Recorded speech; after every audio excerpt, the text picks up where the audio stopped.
Live from New Delhi, you're watching DD India News Hour, India's voice to the world. I'm Siddharth Bharadwaj. Coming up in the next hour,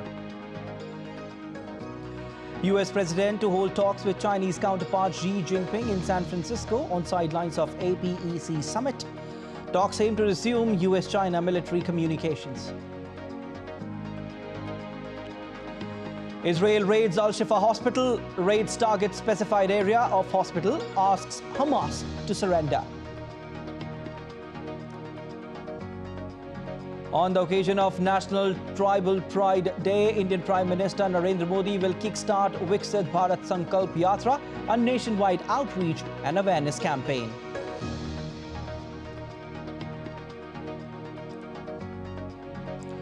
And tabletoppers India clash with New Zealand in the first Cricket World Cup 2023 semi-final in Mumbai.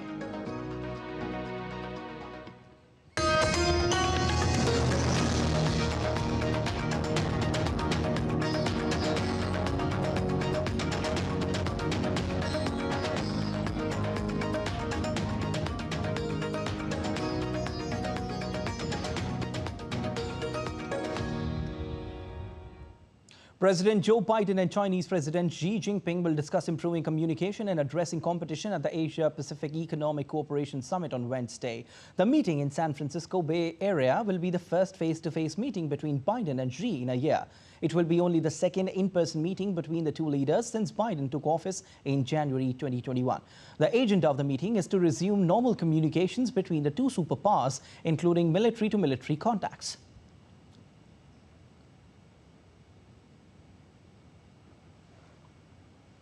US President Joe Biden said on Tuesday his goal during talks with Chinese President Xi Jinping this week is to resume normal communications between the two superpowers, including military-to-military contacts. Speaking to reporters after remarks on climate change at the White House, Biden said he's trying to change the US relationship with China for the better after a period of strained ties.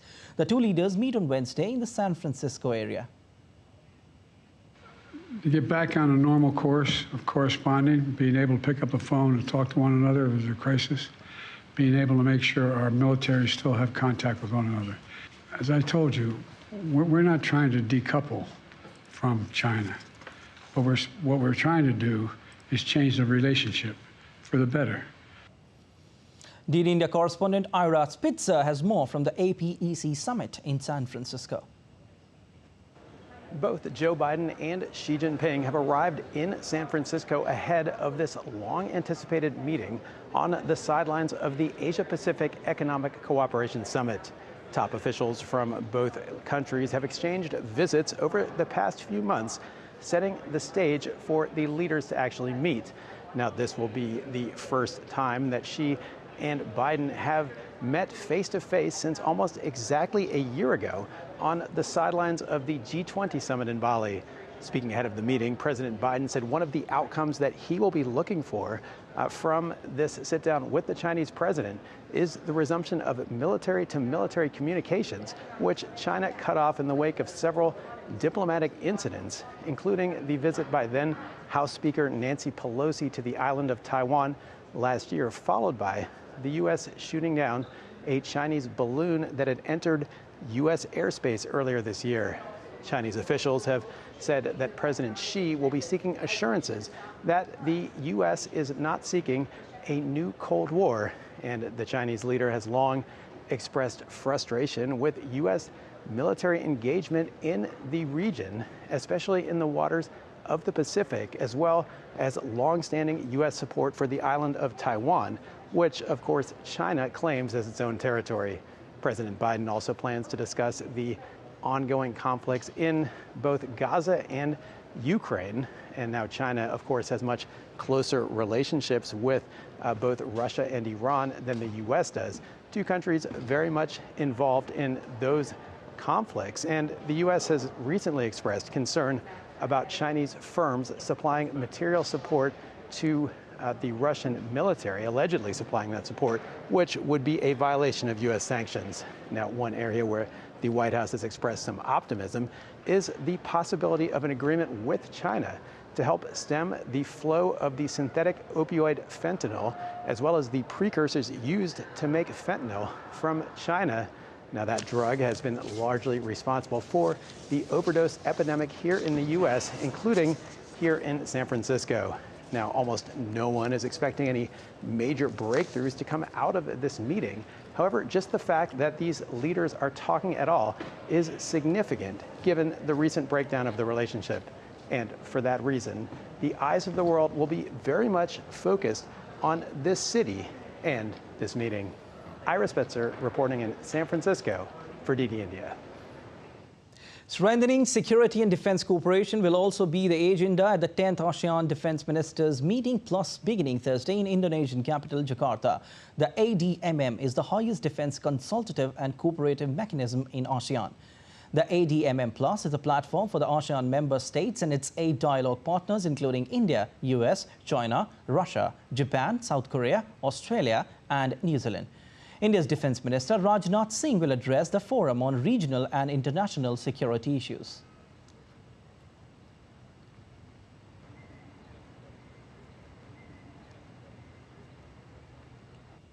Well, shifting focus to Israel-Hamas conflict now, the Israeli military said it was carrying out an operation against Hamas in the Gaza's Al-Shifa hospital on Wednesday and urged all members of the terrorist group in the hospital to surrender. The Israel Defense Forces in a statement said IDF forces are carrying out a precise and targeted operation against Hamas in a specified area in the Shifa hospital. The operation is based on intelligence information and an operational necessity. The IDF forces include medical teams and Arabic speakers who have undergone specified training to prepare for this complex and sensitive environment, with the intent that no harm is caused to the civilians being used by Hamas as human shields.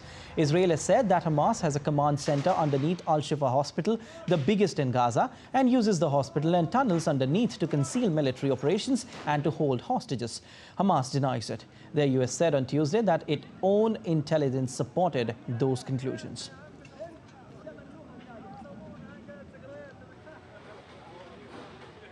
Israel Defense Forces in a social media post said Hamas uses hospitals for terrorism instead of treating the ill. The IDF said the sick exploitation of the Gazan people must be stopped. Hamas sees ill Gazans as an opportunity to put the most vulnerable in the line of fire. Just last week, in the Rantisi hospital, Ahmed Siam, a company commander in the Hamas, was conducting terrorism from within the hospital while holding 1,000 patients, medical staff, and innocent people as hostages. Ahmed Siam knew by preventing their evacuation, they were shielding him. We know that Hamas has done this for years. Hamas terrorists have embedded themselves deliberately in any civilian place they could, be it schools, kindergarten, and hospitals. Hamas, in the most cynical way, is not only using the fuel, the electricity, the oxygen, the medicine from hospitals, but is using the most vulnerable, the sick and the ill, as its human shields. This is what we are up against. The World Health Organization, meanwhile, has praised staff at Gaza's Al-Shifa hospital for doing everything they can to care for the patients despite being in turbulent times. Everyone in that hospital is in a really, really dire situation. All their lives are so threatened. So we as the world have to find a way to help them. The best way would be to stop the hostilities right now, focus on saving lives, not taking lives. It seems to be that somehow the understanding that a hospital must be a safe haven, a place where people come to be cured, to be treated when they are in trouble, when they are in need, it has been forgotten. And there seems to be a trend to want to turn them into places of death, despair, and danger, which should never happen. The United States has called for the evacuation of patients from Gaza hospitals to keep them safe from harm. The U.S. State Department spokesperson expressed support for an independent third party to conduct the evacuations. We want hospitals to be protected. We don't want to see any civilians, and certainly not babies in incubators or other vulnerable populations, caught in a crossfire. We want Hamas to stop using hospitals as a command post. That would be the easiest way to solve this problem, if they would stop using the civilians that are in hospitals as humanitarian shields. But then I would also say that we want there to be safe evacuation for patients at hospitals so they can get out of harm's way. We would support an independent third party or respected third party to conduct those evacuations. Israeli Defense Minister Yoav Gallant on Tuesday said Israeli forces were in control of the center of Gaza City, having defeated the Hamas Islamist group in the northern Gaza. Israel vowed to wipe out Hamas after October's 7th attack. You have seen the Golani soldiers sitting in Gaza's parliament. This is of great importance. I can say to you that in the north of Gaza, Hamas has lost control, and in fact, we are in control in the entire central theater of the Gaza Strip, in the north of the Strip, and in particular in Gaza City. We are committed to two goals and two goals only. First, to defeat Hamas, to eliminate its infrastructure, its government, and its military. Second, to return the hostages. Israel's army, in a video released on Tuesday, showed soldiers finding weapons inside Hamas's buildings in Gaza. In a post to social media platform X, the Israeli army said soldiers secured the Hamas legislature and government building, the Hamas police headquarters, and an engineering faculty used for weapons production and development.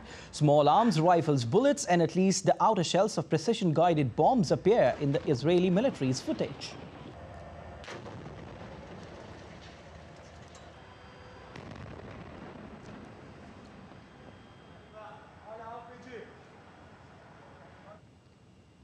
Meanwhile, the United States, in coordination with the UK, has imposed a third round of sanctions on individuals and groups affiliated with the Hamas.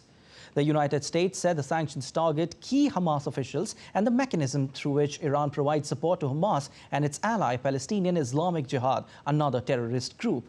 While Britain added sanctions on 4 Hamas senior leaders and 2 financiers, the Foreign Office said in a statement, including the group's political leader in Gaza and the commander of its military arm. US has reiterated that it will continue to work with its partners to deny Hamas the ability to raise and use funds to carry out its violent attacks. As Israel combats Hamas, Yemen's Houthis group claimed to have launched a batch of ballistic missiles against various Israeli targets. The launch came just 24 hours after another military operation carried out by our armed forces using drones on the same targets, the spokesperson added. Houthis military spokesperson also said that the group will not hesitate to target any Israeli ship in the Red Sea or at any other place the group could reach. Our armed forces have launched a batch of ballistic missiles at various targets of the Israel enemy in the occupied Palestinian territories, including sensitive targets in the area of al-Rashrash, just 24 hours after another military operation carried out by our armed forces using drones on the same targets. The armed forces will not hesitate to target any Israeli ship in the Red Sea or any location that falls within our reach, starting from the moment this statement is announced. And demonstrators conducted a rally in Washington to show solidarity with Israel in its conflict with Hamas and condemn rising anti-Semitism. Streets were closed around much of downtown amid heightened security as tens of thousands of people participated in March for Israel. Demonstrators were also draped in Israeli and US flags to show their support.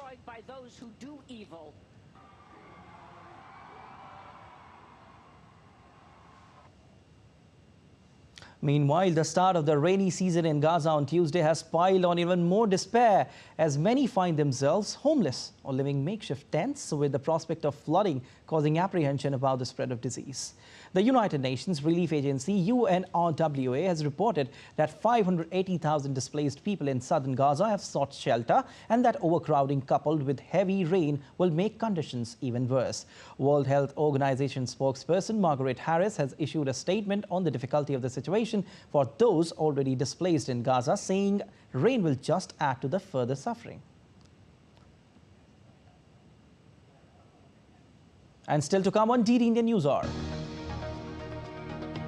Rescue operation underway on day 4 to evacuate trapped tunnel workers in northern Indian state of Uttarakhand.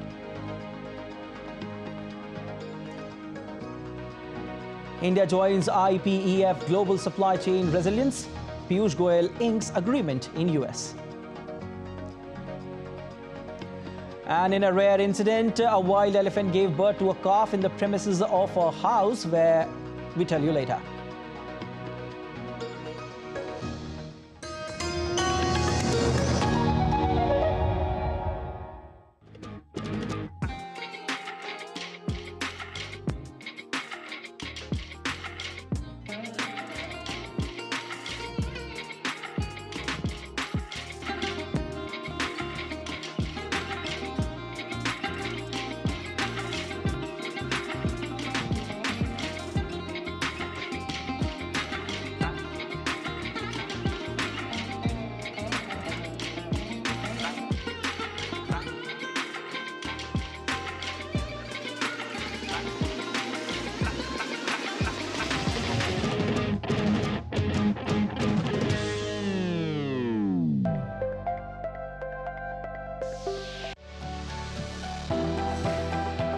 Turning crisis into opportunity, transforming ideas into action, stories of real change, tales of sustainable solution. This series is going to tell stories of such change makers. Watch Change Makers on DD India.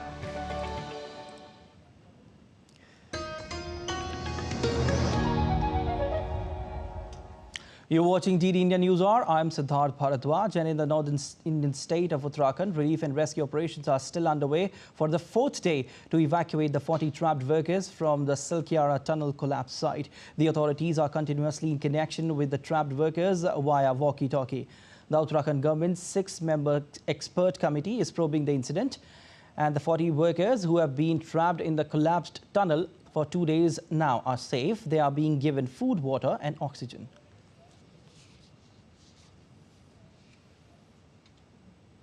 Well, and Ranjit Kumar Sinha, Secretary Disaster Management and Rehabilitation, joins us on the phone line with latest updates. Sir, how's the present situation there right now, and how about the rescue operations? How are they going?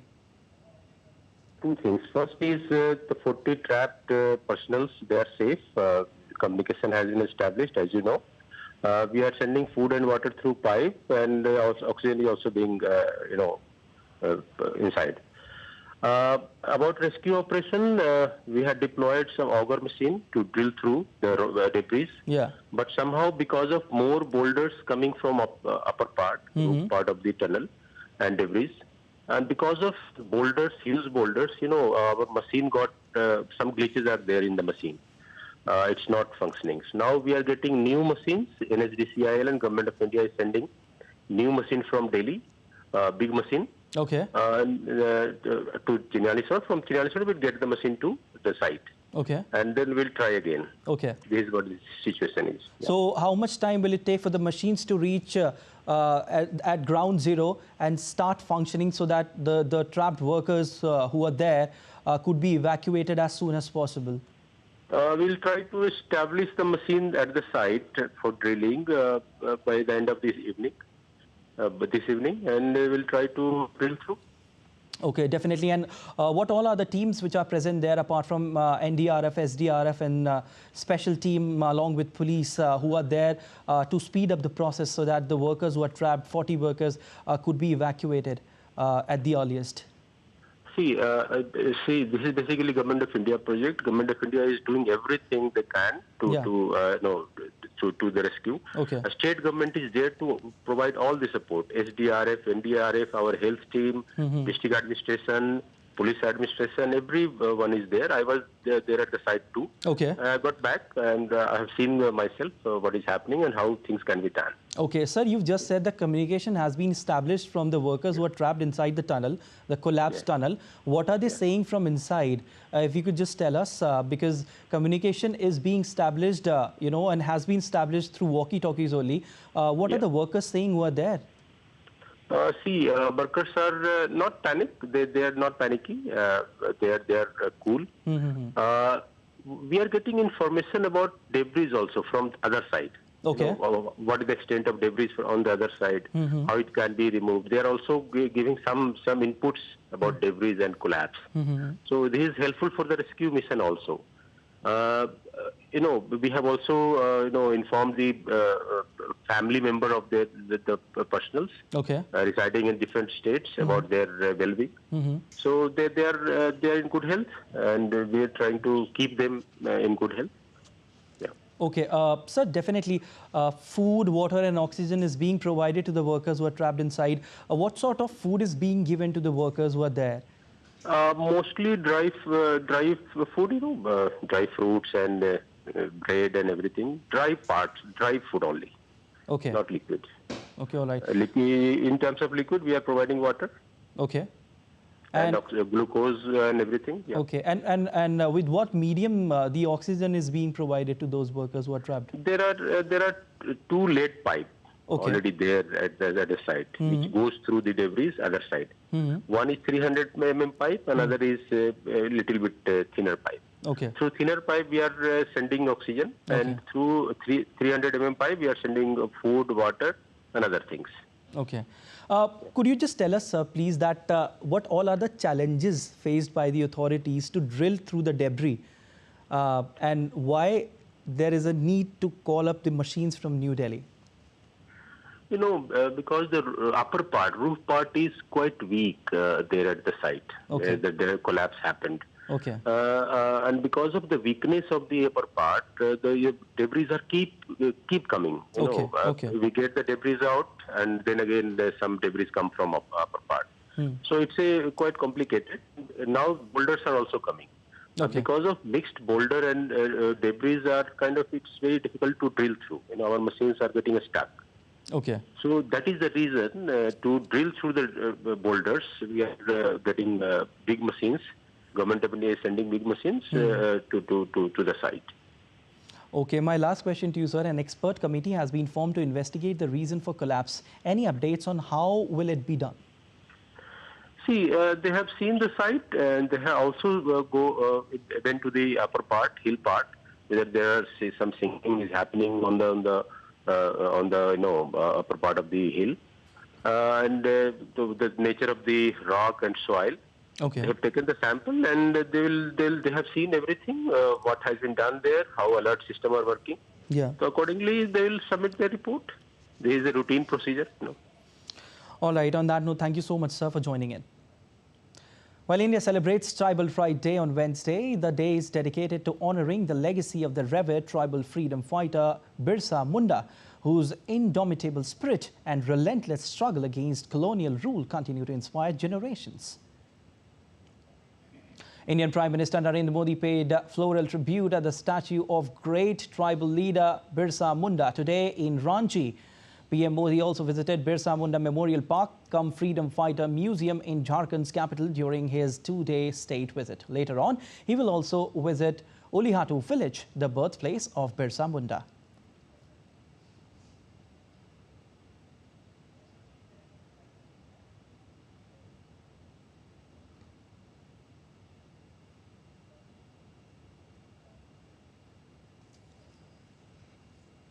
That's Indian Prime Minister Narendra Modi visiting the museum and paying floral tributes to Birsa Munda, who is revered as the god of tribals.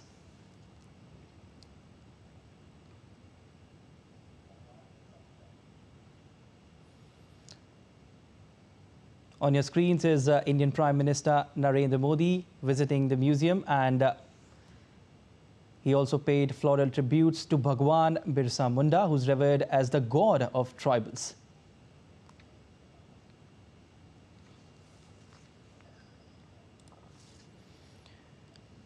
And it is for the first time that an Indian Prime Minister would be visiting his village.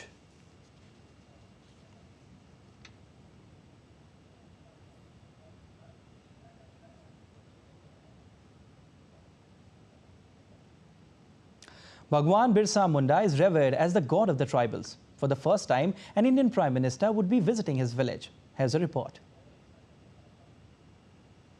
Birsa Munda is revered as the god of the tribals, one of the tallest tribal leaders who fought tooth and nail against the mighty British Empire. For the first time, an Indian Prime Minister would be visiting his village. Situated about 50 kilometers from the capital city of Ranchi of Jharkhand state, is the small village of Ulihatu, where Birsa Munda was born in 1875. Since his childhood, he displayed exemplary valor and grew up to be one of the first and toughest tribal leaders that gave the British a tough time. Villagers along with his family members recall the great sacrifice he made for the community. हमारे पिताजी जो बताते थे भगवान बिरसा नदी में जब नहाते हैं ना नहा के निकलते हैं तो उसका शरीर सूरज जैसा चमक निकलता था.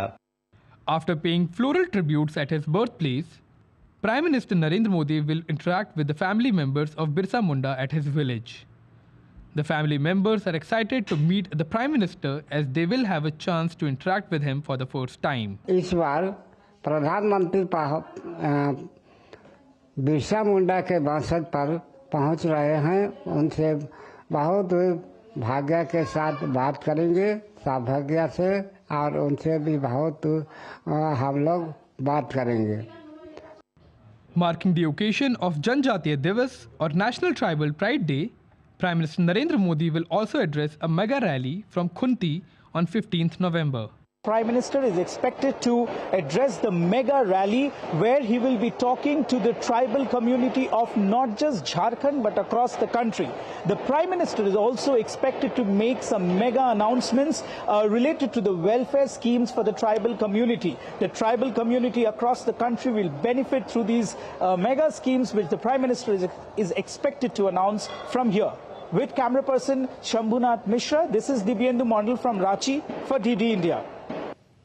And shifting focus, India joined US and 12 other Indo-Pacific Economic Framework for Prosperity partners to ink the IPEF Supply Chain Resilience Agreement. Indian Commerce and Industry Minister Piyush Goyal is in San Francisco, where this first-of-its-kind international agreement was inked. The agreement will fortify and strengthen global supply chains and foster adaptability, stability and sustainability. On the occasion, Piyush Goyal thanked US Secretary of Commerce Gina Raimondo for her leadership and personal commitment in ensuring this truly historic movement towards a more resilient future.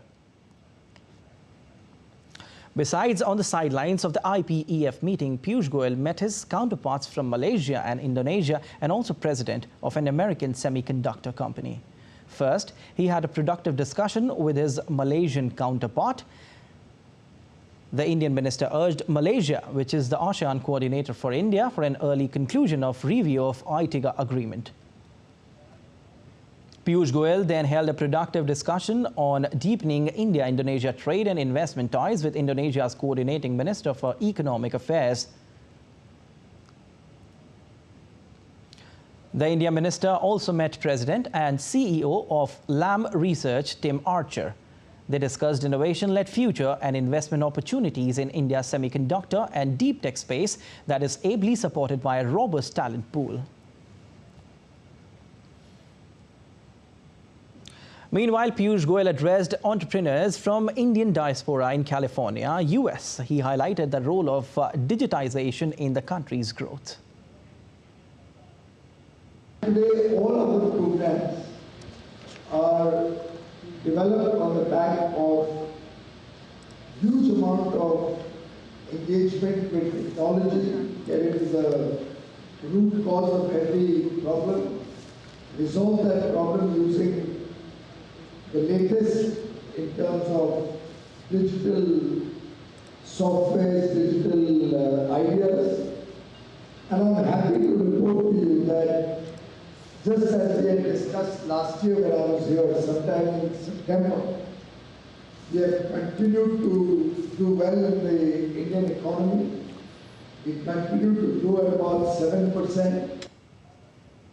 In a statement at the UN summit, the Counselor for India's permanent mission to the United Nations, Prateek Mathur, underscored the need for the revitalization of the UN General Assembly. He also emphasized a growing perception that the General Assembly has gradually lost touch with its foundational responsibilities and has become overwhelmed with processes. The attempts to discuss thematic issues in the Security Council has also undermined the role and authority of the General Assembly. Hence, my delegation would like to reiterate that India has consistently advocated the view that General Assembly can be revitalized only when its position as the chief deliberative, policy-making and representative organ of the United Nations is respected both in letter and in spirit. The General Assembly should take the lead in setting the global agenda and restoring the centrality of the United Nations in formulating multilateral approaches to resolving transnational issues. Let's see what's coming up next. European Union to miss target of a mission shell rounds million to Ukraine at a time of shortage complaints. Poland's newly elected parliament meets for the first time.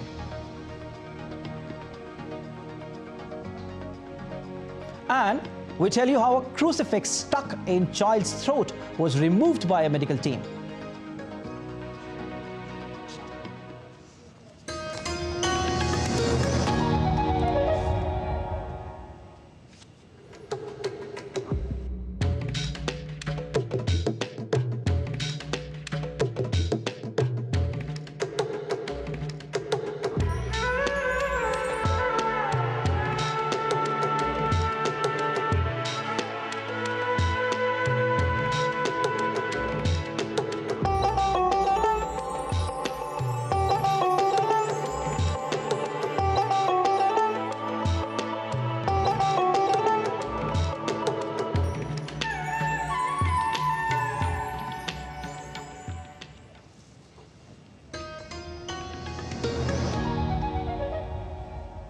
You're watching DD India News Hour. I'm Siddharth Bharadwaj, and let's have a look at the headlines once again. US President to hold talks with Chinese counterpart Xi Jinping in San Francisco on sidelines of APEC summit. Talks aim to resume US-China military communications. Israel raids Al-Shifa hospital, raids target specified area of hospital, asks Hamas to surrender.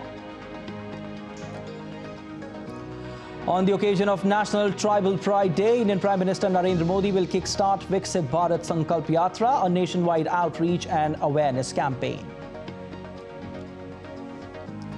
And table toppers India to clash with New Zealand in the first Cricket World Cup 2023 semi-final in Mumbai.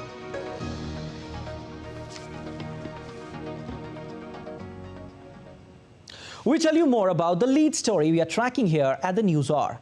APEC summit begins today with Biden and Xi attending it. While from India, Commerce and Industry Minister Piyush Goyal will attend it as a guest of the US government. He is participating in a series of meetings aimed at boosting India's trade ties with APEC members. As DD India's Simon Marks reports from the summit site, he is also expected briefly to meet President Joe Biden as the summit advances. President Biden is now in San Francisco, and India's Commerce and Industry Secretary Piyush Goyal will be among the international leaders and officials that he meets. The two are expected to have a brief interaction, and of course the minister will be included in the APEC group photo that will become the historic image of this summit that is dominating life here in San Francisco this week. India, of course, is not a member of APEC. The minister is attending at the invitation of the host government, the United States. He's already attended a ministerial meeting at which continued efforts were made to hammer out final language for the Indo-Pacific Economic Framework. Disagreements, though, about trade are, says the US Treasury Secretary Janet Yellen, now going to delay the deal from being inked. It will, she says, have to wait until after the summit ends. Minister Goyal has meetings here with US Commerce Secretary Gina Raimondo and US Trade Representative Catherine Tai on his agenda. The Indian government says the aim of those interactions are to fortify the partnership between the US and India and strengthen trade and economic ties. He's also met with Singapore's Minister for Trade and Industry, the first of several bilateral meetings that he'll hold on the sidelines of the summit here throughout the rest of this week. Simon Marks for DD India at the APEC summit in San Francisco. Let's now get you the latest on Russia-Ukraine conflict. Ukrainian President Volodymyr Zelensky has said that Russia has suffered heavy losses in Avdiivka city. He added that the setbacks will affect Moscow's plans in the broader conflict. The statement came as Zelensky's chief of staff for the first time that acknowledged that Ukraine's forces have established a foothold in southern Kherson, potentially opening a new line of attack towards Crimea. Meanwhile, Russia said it repelled Ukrainian attacks near Bakhmut. Russia is already losing soldiers and equipments under Avdiivka faster and on a large scale than, for example, under Bakhmut. The more Russian forces are destroyed near Avdiivka, the worse the overall situation will be for the enemy for the course of the war. And European Union will miss target to deliver 1 million rounds of ammunition to Ukraine by March due to production difficulties. EU also plans for a joint rapid response force by 2025. Let's take a look at our correspondent Alex Cadier's report from Brussels. The EU's ambition to deliver 1 million rounds of ammunition was one of the bloc's flagship plans in its support of Ukraine. It was meant to happen in 3 phases. The first would see member states dig into their stocks and deliver what they could spare to Ukraine's armed forces. The second would see them strike deals with weapons makers. And the third would boost funding to encourage them to ramp up ammunition production. EU countries were able to deliver 300,000 rounds of ammunition from their own stocks. But those last 2 phases have proved trickier than expected. The EU's weapons manufacturers have been reluctant to divert existing orders to focus on Ukraine. At a meeting of the EU's defence ministers, Germany's Boris Pistorius said the target will be missed. Even as the European Union's top diplomat says, there's still hope. Maybe we will not have 1 million by March, but it will depend on how quickly the orders comes to the industry and how quickly the industry reacts. So both things could be true at the same time. The capacity of the industry and the deliveries to the industry, and from the industry to us and from us to the Ukraine. Also on the agenda for the EU's defence chiefs was a new proposal for a joint EU rapid response force. The new force will consist of at least 5,000 troops from across the Union, deployable on short notice to international crises around the world. Ministers expect it to be up and running by 2025, a sign that the EU and its defence ministers are racing to adapt to a rapidly evolving world. Alex Cadier in Brussels reporting for DD India. North Korea has successfully conducted static tests of new type high-thrust solid fuel engines for intermediate-range ballistic missiles, ensuring the development of the new type intermediate-range ballistic missile system. The tests were conducted on November 11th and 14th and are crucial for enhancing the military's strategic offensive capabilities.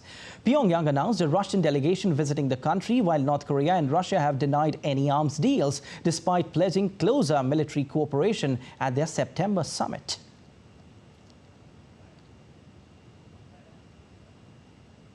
Poland's parliament held its first session since an election last month. President Andrzej Duda has asked incumbent Prime Minister Mateusz Morawiecki to form a new government. But the chances of that happening is slim, as the PM's Law and Justice Party lost its majority in the polls, and all other parties have ruled out working with them. In a speech, President Duda said that 8 years of the Law and Justice Party rule had been good years for Poland. A possible presidential veto cannot be an excuse for not fulfilling your election promises. I take my words extremely seriously. You also have promises that you made to Poles, and I ask you to fulfill them. Cuban and U.S. officials met in Havana to discuss the migration issues. The U.S. renewed talks with Cuba, increasing legal pathways for Cubans to migrate. Cuba urges the U.S. to ease sanctions, blaming them for worsening its economy. The U.S. insists sanctions are necessary for human rights and makes exceptions. The State Department seeks family reunification and respect for human rights. Tens of thousands of Latin America cross into the U.S., causing concerns for U.S. border cities. We have reiterated that measures to reinforce the economic blockade, and especially the inclusion of Cuba on the list of states that sponsor terrorism, have a direct impact on the living conditions of the Cuban population and on the motivations of Cubans to emigrate. UK Supreme Court will today deliver its ruling on whether the government can go ahead with its plan to deport asylum seekers to Rwanda. The decision is crucial for Prime Minister Rishi Sunak ahead of an expected poll next year. In the top court, the government challenged a ruling that declared the plan unlawful. The UK government hopes that the Rwanda scheme will help stop the flow of migrants across the channel from Europe in small boats. Curbing the entry of illegal immigrants was also one of Sunak's key policy pledges.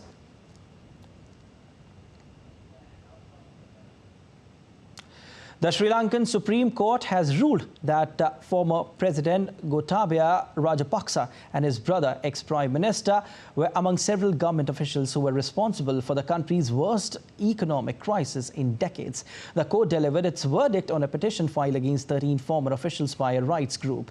However, the court did not order any punishment. Sri Lanka's economy collapsed in 2019, leading to unprecedented rise in inflation and shortage of essential goods, including medicines.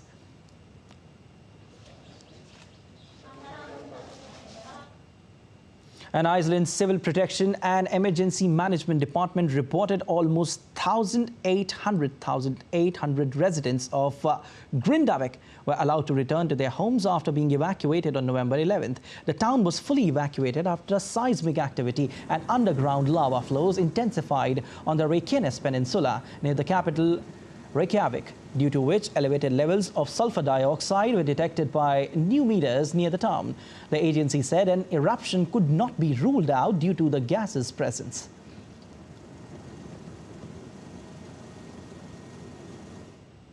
And climate activist Greta Thunberg faces London court over public order offence after an environmental protest in the city. Thunberg was charged following a demonstration at an oil and gas conference. Known for her global climate activism, Thunberg could be fined up to £2,500 if found guilty.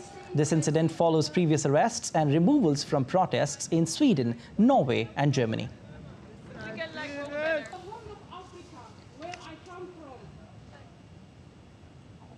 Kenya hosts talks to create a binding agreement to tackle global plastic pollution.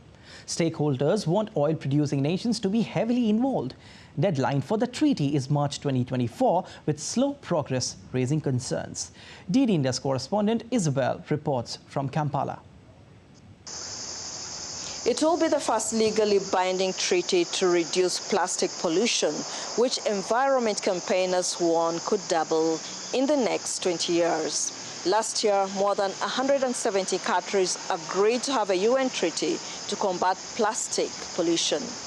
Leaders of the global plastic industry are advocating for greater recycling to solve the plastic waste crisis, while environment groups are calling this position destructive from the real solutions to produce less plastic. Less than 10% of plastic waste is recycled, and millions of tons of plastic products are tossed each year or improperly burned. Some plastic industry manufacturers say the document should take into consideration developing countries that benefit from plastic. Less developed countries may find the transition harder, worried the pact may affect their economies still earning from production of plastic. There is concern that time is running out to reach a real deal, with the deadline set for March 2024. But with 400 million tons of plastic waste produced each year, global leaders are concerned that progress to come up with a treaty is slow.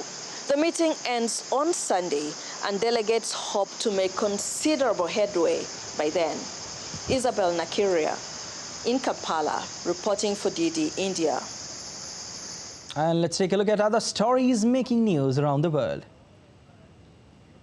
A 10-month-old child in Peru was found to have swallowed a crucifix, which was successfully removed by medical staff. The crucifix was lodged in the child's esophagus and she underwent an endoscopy. The mother discovered the crucifix and took her child to the hospital, where she is now in good health. New York surgeons have performed the first ever whole eye transplant in a human despite the patient not regaining sight. The grafted eye performed during a partial face transplant has shown signs of health, including well-functioning blood vessels and a promising-looking retina. The transplant surgery took 21 hours and involved injecting adult stem cells into the optic nerve to encourage healing. In a rare incident, a wild elephant gave birth to a calf in the premises of a house near Karda village in South Indian state of Karnataka. It is reported that a wild elephant has given birth to her baby in the house premises during the night and left. The local people took care of the baby elephant.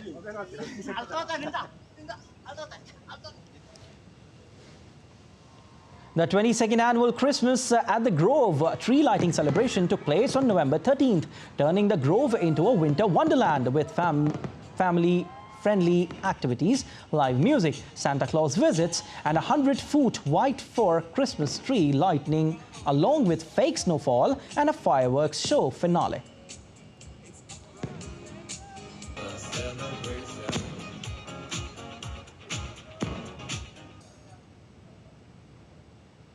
Still to come on DD India News Hour.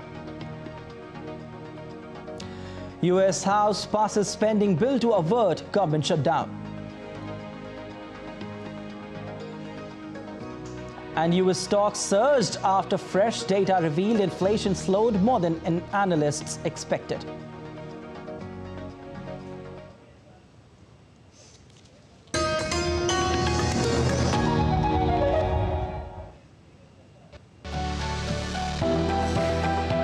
Turning crisis into opportunity, transforming ideas into action, stories of real change, tales of sustainable solution.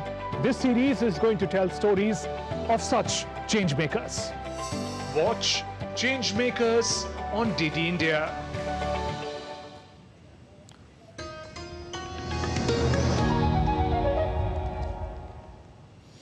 You're watching DD India News Hour. I'm Siddharth Bharadwaj. And the United States House of Representatives passed a temporary spending bill that will prevent a government shutdown. The bill will extend funding through mid-January, and it's now await proposal and approval from the Senate before President Joe Biden can sign it into law. Senate Majority Leader Chuck Schumer is pleased with the bipartisan support for the bill. The funding bill will keep federal agencies funded at current levels through 2024, allowing some more time for detailed spending bills to be created. The passage of the bill comes after a tumultuous period in the House.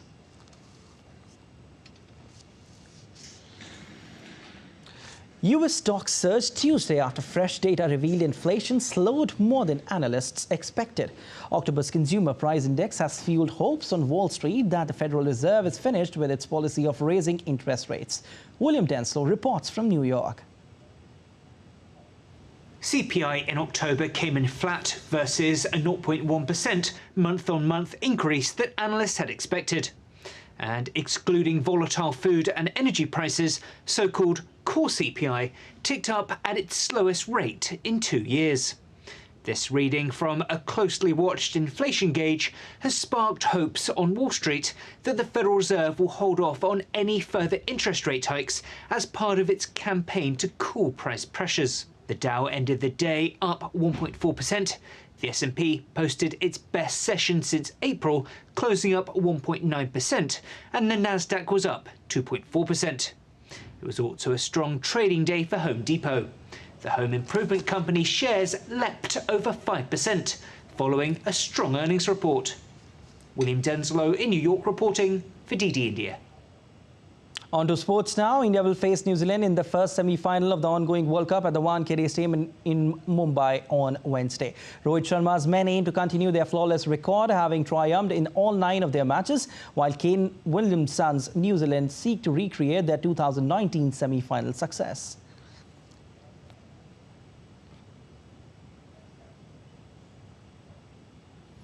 Well, DD India correspondent Abhishek Mahajan joins us with more from Mumbai. Abhishek, you're outside the Wankhede Stadium. First, tell us how's the environment today. It's much anticipated clash between India and New Zealand. Right, Siddharth, atmosphere will be electrifying. Gates will open from 12 o'clock and the capacity of the stadium is around 33,000. And the same question was asked from New Zealand captain Kane Williamson also, that the capacity is 33,000 something and there would be 33,000 supporters of India. How do you want to cope? How will you cope that? You got to hold your nerves. I mean, he burst out laughing saying, yes, we are used to that and yes, support for India will be there. Spectators, all the viewers will be supporting Team India. But yes, we all know that both the team, if you see, there have been contrasting fortunes, contrasting journeys of both the teams. India reached the semi-finals with the flying colors, 9 out of 9 games. And if you forget one match against New Zealand, where New Zealand gave run for the money to the Indian team, all have been almost convincing victories, one-sided victories. And the way the Indians have won, Siddharth, if you see, over 300 runs victory against Sri Lanka at the same stadium, Wankhede Stadium. They defeated South Africa hands down, Afghanistan, Australia in the first match. I think that boosted India's confidence.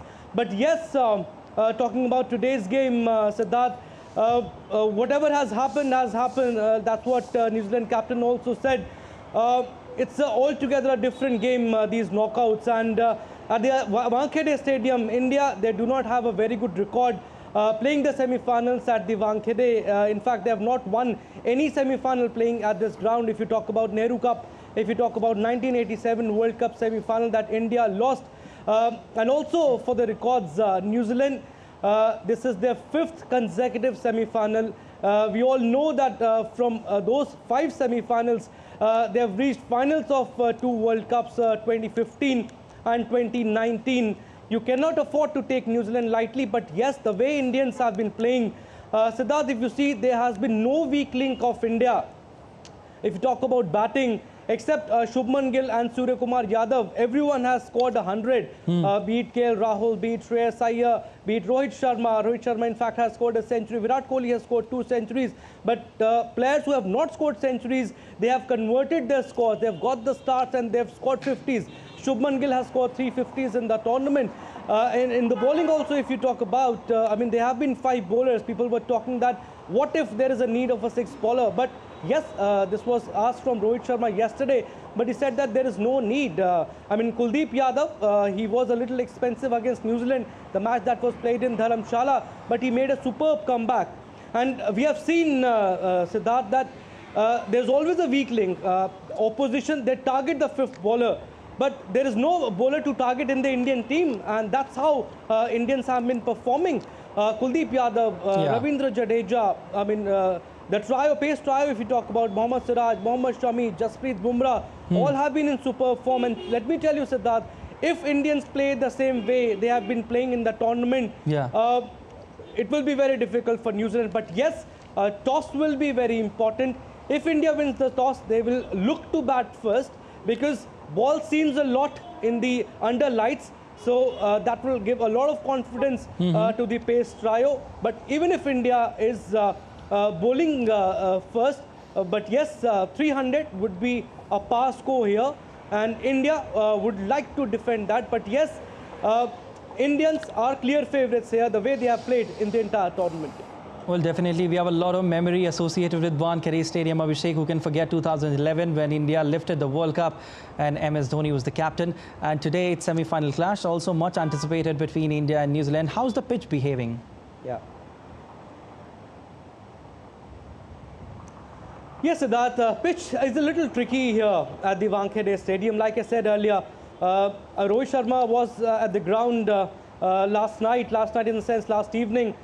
There was a little bit of dew, and that, like I said, under lights, India would like to bowl.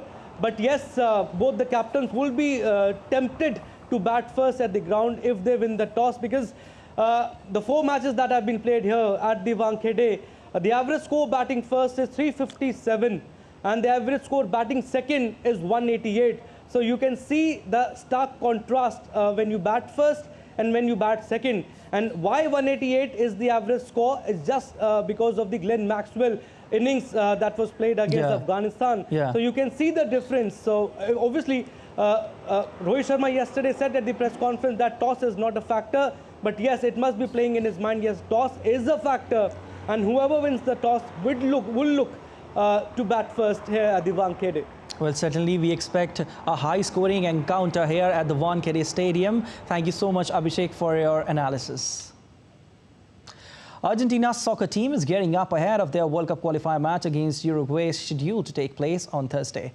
Soccer star Lionel Messi is also participating in the trainings taking place in Argentine town of Ezeiza. As per midfielder Leandro Paredes, they are expecting Uruguay to be a strong team. And second place Uruguay with 7 points will visit South American qualifying leaders Argentina with 12. And in his ATP Finals debut, Carlos Alcaraz was defeated by two-time champion Alexander Zverev of Germany.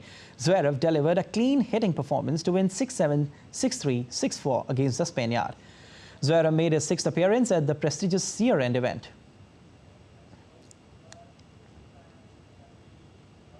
All right, that's all for this edition of DD India News Hour, but let us know your thoughts on the news of the day. You can connect with us on Facebook, X, formerly known as Twitter, and Instagram. We'll be back with more news as it breaks here on DD India. I'm Siddharth Bharadwaj from all of us here in Delhi. Thanks for watching DD India News Hour.